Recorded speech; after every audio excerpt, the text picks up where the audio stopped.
Well, I'm at the Home Depot right now on Mount Vernon. We're doing live weather tonight, not focusing on only this hot and breezy weather, but using that as a jumping off point to talk about Wildfire Awareness Month. And I'm joined here with Andrew Shies, the garden supervisor here at Home Depot. Andrew, thanks for joining us tonight. Thank you for coming out. Thank you. We're happy to be here. First question for you here, just keeping it very basic. What are some of the simplest things people can do to keep their homes safe in the event of a wildfire? So the first and most important thing that you want to do is you want to have a plan. The first thing is to have a planned evacuation route for everybody in the household to get out in the event of a fire. The second thing is to have an out-of-state relative, preferably one where everybody has their phone number memorized. That way they can be the point of contact in case of an emergency. Gotcha. And about specifically protecting the exterior of your home, what are some tips you'd give for that? So what you want to do when it comes to the exterior of your house is you want to create a defensive perimeter around your house.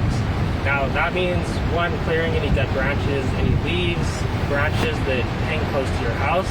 The second thing is to create a space that's full of plants that actually take longer to ignite in the event of a wildfire. That could include plants such as garden sage, lavender, rosemary, and many different succulents. Gotcha.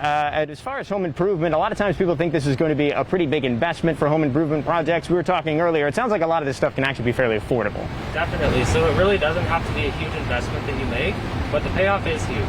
You know, it doesn't cost a lot. We're talking things like rakes, shovels, concrete pavers, and different types of plants. And that's going to make all the difference when it comes to wildfire approaching your house.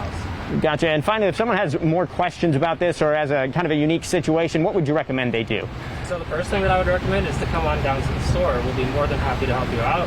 Second thing, we actually have a website, homedepot.com/weathercenter, where we put together quite a bit of information to help people out when it comes to preparing for many different natural disasters, including wildfires, earthquakes, and floods. All right, thank you very much for that information, Andrew. And we're going to catch up with Andrew again in our 6 o'clock hour. And of course, it's very hot and it's a little bit breezy out here. We'll have a check of that forecast for you coming up later in the show.